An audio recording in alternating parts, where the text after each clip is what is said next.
Hello friends, welcome to SSC coaching centre. दोस्तों, आज के वीडियो में बात करेंगे गणित के प्रश्नों की जो एसएससी जीडी के लिए इंपॉर्टेंट है। तो पूरा वीडियो देखिएगा। चलिए स्टार्ट करते हैं। पहला क्वेश्चन है, श्याम दो घोड़े प्रत्येक को 500 रुपये में बेचता है। एक पर उसे 10% लाभ होता है तथा दूसरे पर उसे 10% हानि होती है। उसे कुल कितने प्रतिशत लाभ या हानि होगी?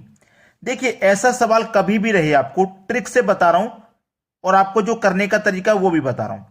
ऐसा सवाल कभी भी रहे कि लाभ और हानि का जो परसेंट है, जो प्रतिशत है, वो बराबर है।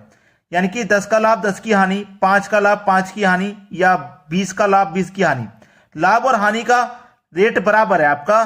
तो ऐसे क्वेश्चन में आप हमेशा याद रखना, हमेशा हमेशा हानि होती है। ठीक है, हमेशा हानि होती है, हमेशा हानि होती है। अब कितने की हानि होगी, कैसे करें इसको?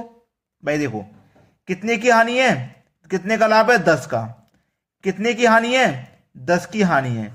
बटे में क्या आ जाएगा? 100 आ जाएगा। सवाल खत्म हो गया। 2 जीरो से 2 जीरो कटा दो, एक कमल पे 1 से कर दो, यानी कि 1। जो हानि होगी वो 1% की होगी। इतना ही है बस सवाल।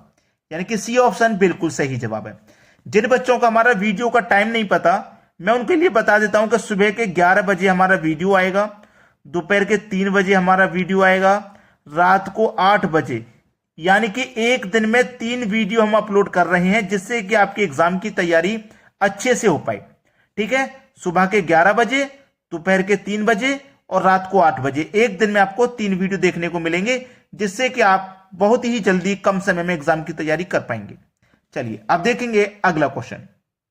अगला क्वेश्चन है, एक व्यक्ति किसी वस्तु को 1800 रुपये में बेचता है तो उसे उतने ही रुपए की हानि होती है जितना उस वस्तु को 2000 रुपये में बेचने पर लाभ प्राप्त होता है।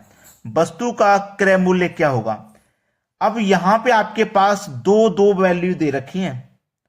एक तो वैल्यू दे रखी है 1800 रुपये में बेचता है, दूसरी वैल्यू है 2000 रुपये में बेचता है कि नहीं? तो ऐसा प्रश्न कभी भी रहे आपके पास, हानि और लाभ दोनों बराबर बोला है। देखो, उसने क्या बोला है कि अगर हम 1800 रुपये में बेचते हैं तो जो उतने ही रुपए की हानि होगी जितना उस वस्तु को 2000 रुपये में बेचने पर लाभ होगा। तो ऐसा क्वेश्चन कभी भी रहे तो आप दोनों वैल्यूज को जोड़ करके, ठीक है, 2 से डिवाइड कर देना। ठीक है, ये हो जाएगा 3800 और डिवाइड कर देंगे 2 से तो ये हो जाएगा 1900। ठीक है, यानी कि वो वैल्यू कितने की है? 1900 की। 1900 की वैल्यू को हमने कितने में बेचा? 1800 में बेचा। तो कितने का हानि हुआ? हमें 100 का हानि हुआ। और उसी 1900 की वैल्यू को हमने कितने में बेचा? 2000 में बेचा। कितने का प्रॉफिट हुआ? 100 को। यानी कि हानि और प्रॉफिट दोनों बराबर है कि नहीं? दोनों ही बराबर है। तो वो वैल्यू हमारी कितनी की थी? 1900 रुपए की थी। पहला ऑप्शन प्रश्न का बिल्कुल सही जवाब है। अब देखेंगे अगला सवाल। अगला प्रश्न है, किसी वस्तु को 375 रुपए में बेचने पर 25% का लाभ होता है तो उसे कितने में बेचा जाए कि 20% हानि हो? इस तरीके के सवाल में बहुत बच्चे धोखा खा जाते हैं, गलतियां कर देते हैं। लेकिन आपको गलती नहीं करनी, जो तरीका मैं बता रहा हूं उसी तरीके से प्रश्न को हल करना। ठीक है, उसने बोला किसी वस्तु को 375 रुपए में बेचा। ठीक है, किसी वस्तु को 375 में बेचा तो 25% का लाभ होता है। इसका मतलब क्या है कि ये जो 375 है ये 125% की वैल्यू है। देखिए कैसे, कोई भी वैल्यू हो अपने आप में कितने की होती है? 100%। कोई भी वैल्यू अपने आप में 100% का मान रखती है। उसको क्या हो रहा है? 25% का लाभ। यानी कि 100% की चीज को आप 25 जोड़ करके बेचेंगे। भाई 100 की चीज को जितना अधिक में बेचोगे उतना ही लाभ होगा। आप 25 जोड़ के बेचोगे तो 25 का लाभ। तो 100 की चीज को 25 जोड़ के बेचोगे तो 125% में बेचोगे कि नहीं? यानी कि 125% में बेच रहे हो प्रतिशत में, और रुपए में बेच रहे हो 375 में। यानी कि ये तो आपका 125% का वैल्यू है, 375 रुपए। ठीक है, 125 का वैल्यू है, 125% का वैल्यू है। आप क्या करोगे? 100% का वैल्यू यहां से निकाल लीजिए। 100% का वैल्यू आप यहां से निकालोगे तो 375, ठीक है, बटे में कितना? 125, और 100% का मान निकालने के लिए 100 से मल्टीप्लाई। ठीक है, अब देखो 125 से कट जाएगा, ये देखता हूं मैं कटेगा कि नहीं। पहले 25 से कटा दो 5 बार और 25 से कटा दो से 4 बार में। 5 से कटाऊंगा इसको, 5 सत्ते 35, 2 बचेगा 25, 5 25 25, 75 बार में गया। 75 का मल्टीप्लाई 4 से कर दूं तो ये 300 हो जाएगा। 300 हो गया, यानी कि 100% का मान कितना हो गया? 300। ये 100% का मान है। कितने का? 100 का। उसने बोला है कितने में बेचा जाए कि 20% की हानि हो जाए।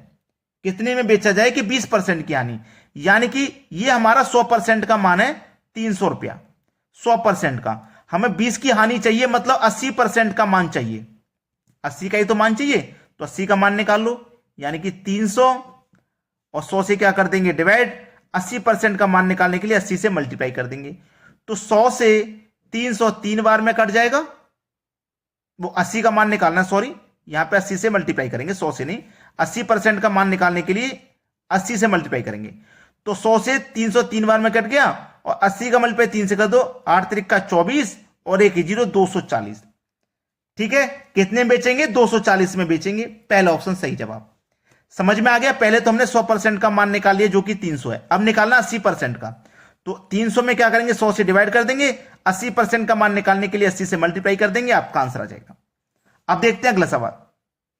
अगला सवाल है 20 रुपए प्रति किलो के गेहूं को 30 रुपए प्रति किलो के गेहूं के साथ किस अनुपात में मिलाया जाए जिससे कि मिश्रण का लागत मूल्य 26 रुपए प्रति किलोग्राम हो जाए। एक तो गेहूं है 20 रुपए किलो वाला और एक है 30 रुपए किलो वाला।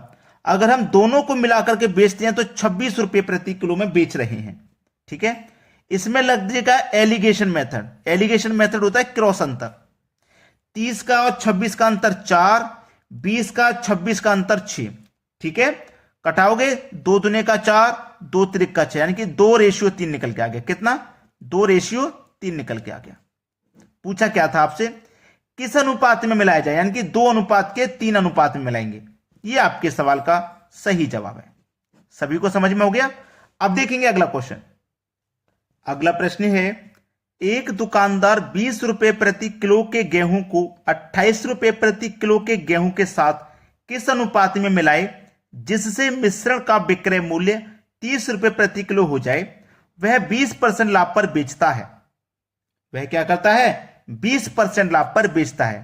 कह रहा है कि किस अनुपात में मिलाए। यह प्रश्न आपके लिए दोस्तों होमवर्क है।